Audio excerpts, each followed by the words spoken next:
Okay, so welcome to our sustainability webinars 50. We are celebrating 50 years this year of Earth Day, and in doing so, we're having our monthly webinars, lunch and learn type webinars on the third Thursday of the month at noon. So thanks for joining us. Today we have Krista Kirby. She is our livestock agent in Manatee County, and she's got a very interesting topic for us today, which is environmental impacts of cattle ranching. So Krista, I'm going to let you take it away. Okay, thank you very much. Yes, today we're going to talk about environmental impacts of cattle ranching. This is a hot topic, and what I find is a lot of people have a lot of different misconceptions. So we'll go ahead and move into our presentation and get started. So, depending on which day it is, you may come across some news stories showing how ranchers are destroying our environment, while other news stories show how they are some of the best stewards of the land at the same time. So what is environmental story behind the view? We will be discussing this along with how ranchers are environmental stewards to their land, what ranchers, oh, my slide's not turning for me again. There we go.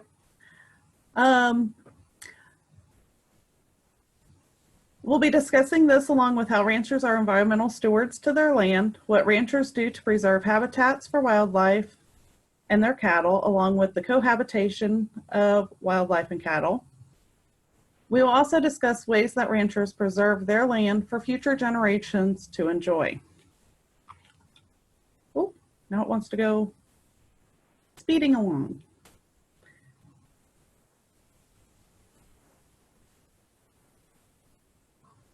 Gotta get on the right slide here.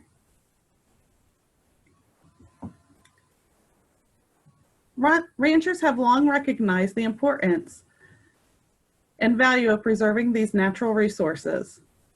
When ranches are managed properly, they can provide wildlife habitat, store carbon, and continue to purify air and water and preserve soils. Ranchers can serve an important role in mitigating the impacts of many invasive species that threaten native plants and wildlife. In Florida, the dollar value of these services has been estimated at $4.6 billion annually, as is documented in the Florida Cattle Country infographic, which you see here.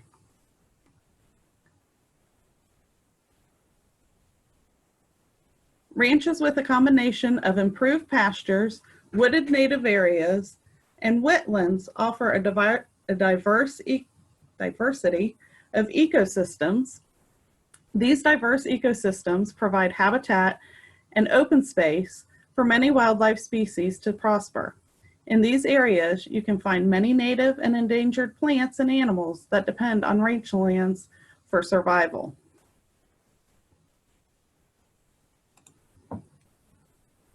Keep wanting to click. I'm going the wrong way. There we go. Some of these plants that you may find are bromeliads, which are in the top left corner, scrub palmetto, bald cypress, which is in the bottom left corner, and blue stem grass, just to name a few. Animals that you may find are alligators in the bottom right corner, gopher tortoise, top center, or the bald eagle in the top right. The caracara, which is in the bottom center, and native Florida panther, which is in the direct center, depend on ranch land for their continued survival. Without these lands, we may never see these species again. For example, the Florida Fish and Wildlife Conservation Commission estimates that more than 50% of habitat used by Florida panthers exists on privately owned land, most of which supports cattle ranching.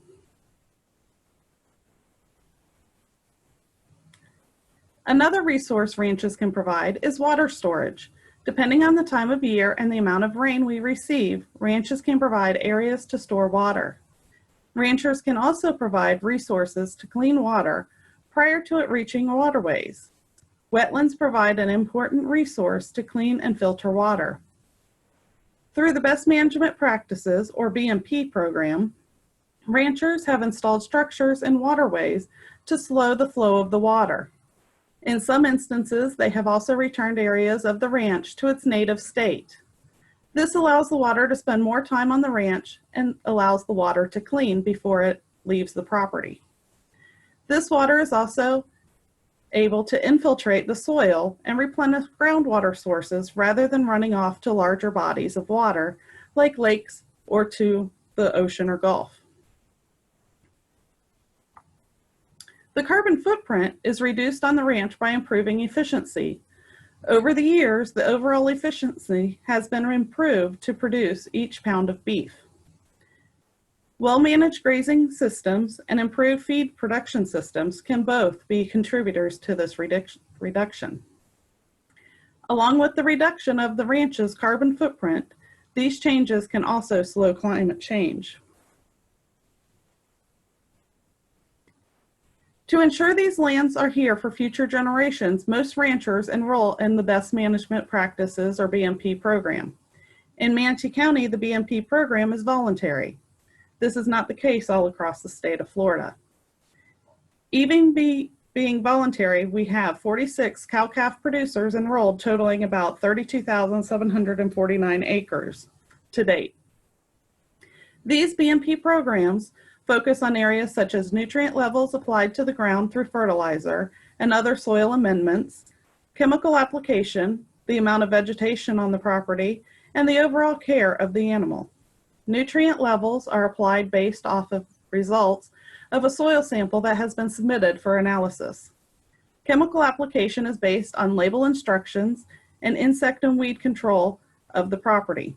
BMPs also stress the importance of proper forage height for optimum nutrient uptake and care of the animals.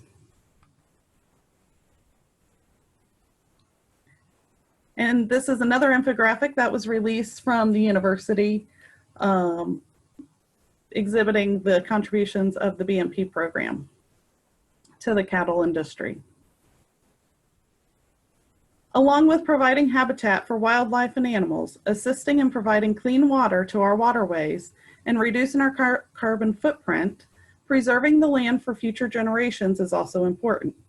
More ranchers are beginning to enroll parts of their ranch into conservation easements to preserve the natural areas for future generations to enjoy. Conservation easements are provided through federal, state, and private organizations. Entering into these agreements, ranchers are selling their development and land use conversion rights to achieve environmental protection goals. They are not selling off their use rights.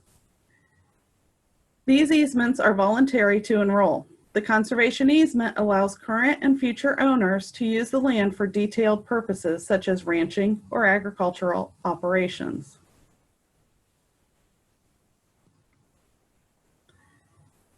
There are two different programs in the state of Florida to conserve natural resources and protect land. There is the Florida Forever program and the Rural Family Lands Protection program.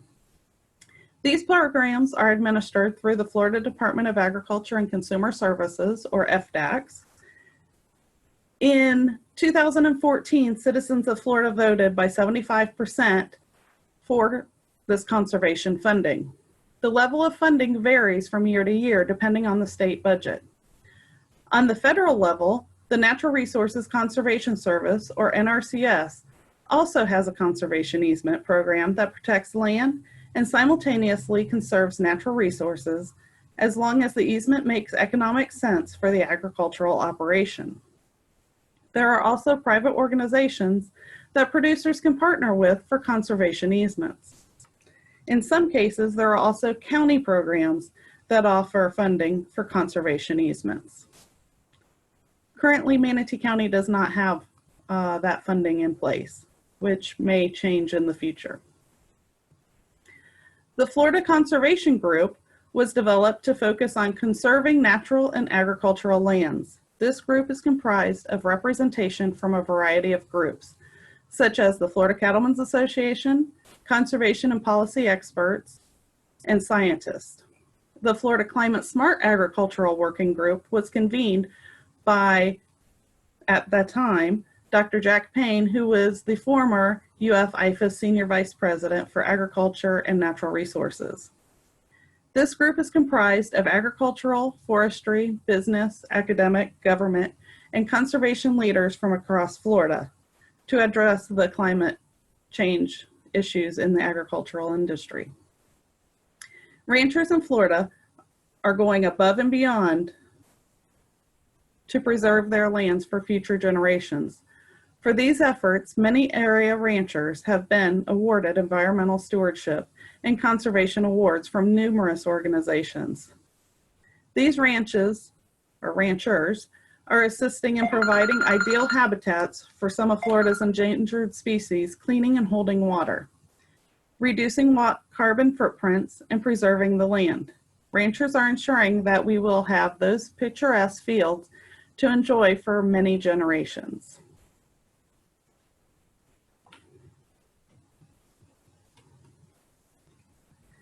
And with that, that concludes my presentation, and I will take any questions that we may have.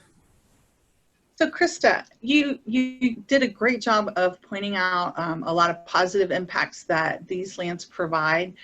One that I've heard about, especially with this conservation easement now, is that with the development in Florida keeps coming from the coast in, and it's really making that corridor, that wildlife corridor, very small. And this is a way to help preserve that corridor so that animals can migrate down south and back north safely. And we're actually, and maybe you know more about this or can speak more about this, but we now are kind of counting on those lands as wildlife corridor because we don't have the land preserved and, quote, preservation owned by government land that this wildlife can use. Do you know any more about that? Actually, what is happening in the heartland or the center of the state or the spine of the state has many different names, where a lot of the larger ranches are currently located. There is actually being developed a wildlife corridor, and that is, like you were stating, how some of these conservation easements are being pieced together, is so that there will forever be a wildlife corridor from South Florida up into the central part of the state. So okay. Barring we don't have any more roadways or eminent domain happen, that will continue to be agricultural lands. Okay. And then also, what are some of the impacts that cattle or horses or other type of livestock create in forms of runoff? Our water quality is a big issue in this area especially. So can you address kind of how that's dealt with on the ranches? There can be runoff from their manure depending on the property size and the amount of animals on that property. And some counties do have in place a specific number of animals per acre or a specific stocking rate that those property owners are allowed to have. Unfortunately, Manatee County does not have one of those regulations. However, through extension, we do a large push in programming to stress the importance of having the proper amount of land per acre for those situations. For example, we try to discourage anyone from having 3 horses on 3 acres of land, because that's not going to be enough for those horses in a traditional sense to graze and also to manage the manure, because the vegetation and the amount of nutrients applied to the pastures, whether it be through fertilizer or through manure and urine, it's still being applied to the location. So when we keep the vegetation in the proper height and proper properly maintained, then it can uptake a lot of those nutrients to prevent that runoff. So there is a large educational push happening in all of our industries, not just the cattle industry, but the cattle, the horse, small ruminant, across the board, to educate the importance of pasture and stocking rate combinations. Okay, thank you. What if someone is listening in and they are wanting to have maybe one animal, just a couple of animals? How can they get resources from us or education from us on how to care for their livestock? The best way to reach out to us is, I do have my email address at the bottom of the screen. You can contact through email. That's the best mode of communication at the current time, because we are working partially at home and partially in the office. Or if you do not feel comfortable sending that in an email and you want to have that one-to-one conversation, you can also contact us on our business lines, and I'm happy to give my number out. It's 941-722-4524, with my direct extension being 1824. Those phone calls will come directly to my office phone, and I will get back with you to discuss your individual situation and how we can improve your property. Or if you are new and you're looking to bring animals into your property, if that really is a feasible move for you. Okay, good. I saw on one of your slides, it showed species that utilize the pastures. Do you know any specifics of, in our area, some species that you can find out there? Well, the ones I had on the slide were the endangered species. However, we do have quite a few other species that utilize our properties. Those endangered ones were just a couple of them. A lot of people don't realize we do have wild bromeliads, and you do see quite a few of those out in the native areas on our pastures. A lot of people don't realize we do have improved pastures, which are those nice grassy, large open areas. Those are referred to as improved pastures, but we do also utilize the native areas, which is the wooded areas. I referred to a blue stem grass, which grows in the native areas. And those are all native plants that you don't have to have the fertilization and upkeep that you may need on the improved pasture areas. So we do utilize those areas as well. The gopher tortoise and panther, caracara, and bald eagle all use those spaces, along with probably the two most famous on ranch lands are turkeys and deer. We do have a lot of turkey and deer on our properties, as well as feral hogs. Feral hogs aren't as friendly as these other species, because they can do a lot of damage on the property to the native areas as well as the improved pasture areas.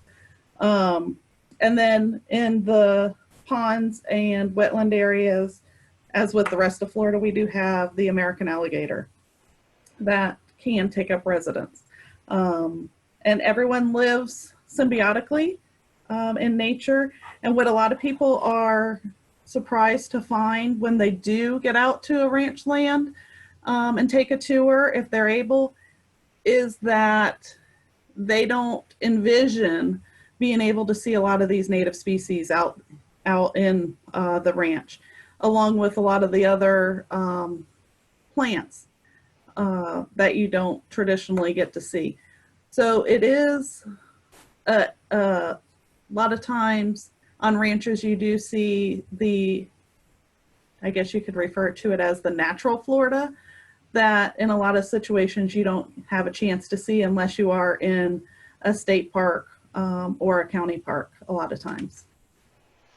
Speaking of that, when you go to some preserves, I think Bry Preserve, I'm not sure if they still have cattle out there, but often in some of our preserves there's cattle. Why is that? and what's the benefit? In Manatee County, we no longer have cattle grazing on our preserves. We used to, however, that practice has been halted. However, Sarasota County does have cattle grazing in some of theirs. We do utilize, and if you remember, there was a push to allow cattle on state lands as well, state maintained lands. Cattle can be a very useful tool for maintenance on these lands, because if you think of a vacant lot next to your house, if it's not maintained, it's going to grow up and have very tall grass along with weeds, and who knows what else is going to grow there. Well, the same thing's going to happen on a native area. You're going to have grasses growing, and you're also going to have some of these I just went blank, invasive species of plants coming into those areas.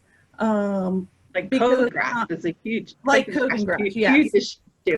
And you can go to almost, I would venture to say almost every preserve or park and see kogan grass, or a large amount of them. And it's no fault to the property manager. It is here, it was brought in, and it's something that we have to deal with. And I will say that those park managers are working to rectify that and get that invasive species out of their parks. However, kogan grass is an uphill battle. But the cattle allow it to maintain or help maintain, but they also help out the wildlife species. One species that there's been research done on is the burrowing owl, and it's been found that cattle grazing the pastures actually help out the burrowing owl, because if the cattle aren't grazing the pastures, the grass grows up and they can't find their burrows. So by the cattle maintaining that area, it helps them both in their day-to-day lives. Interesting. And I think this is the final question. When we see homes going up all over the place, often there's in the same neighborhood fenced off areas where there's cows. Why are the cows still there? You know, what's going on there? Yes, you do see that quite a bit around, especially in Manatee County, the Parish and Lakewood Ranch areas. It's very common. That is because if you remember, in the not too distant past, we had the recession, so land prices were a lot cheaper than what they currently are. So a lot of the developers went through and bought up properties. Well, those properties at that time were ranch lands, and they're not ready to build yet. So those developers then lease back the property to cattlemen, so they have somewhere to continue to do their livelihood. And it's a win-win for both participants, because the cattle rancher has somewhere to graze their cattle, and the developer needs that land maintained, but also it allows them to get a tax break at the same time on that land. And then when they're ready for development, the cattle rancher has to find somewhere else to graze those cattle, and the developer moves on with his development plans. Okay. Well, it's been very interesting listening to all the impacts that these ranches provide, both, well, mostly beneficial. So thank you very much for sharing all that, and the improvement to wildlife habitat, or just the ability for them to move throughout our state. You know, as these ranches make that availability to this wildlife. So it's a necessity. So thank you. I just want to advertise real quick that our upcoming webinars are, the next one is August 20th, and it's launched to wildflowers. So that should be really interesting, hearing about ways to convert your lawn to a wildflower area. And then we'll have something on sustainable seafood, food systems, being sustainable for the holidays, and then backyards for birds. So we look forward to seeing you in our future webinars. And if you have any questions, please feel free to call Krista if it's regarding, or email Krista if it's regarding the livestock issues. Otherwise, Armando down in Sarasota, his information is on here, and then I'm Michelle Atkinson, and my information is on here as well. So thanks again for joining us, and let us know if you have any questions. We'll see you next time.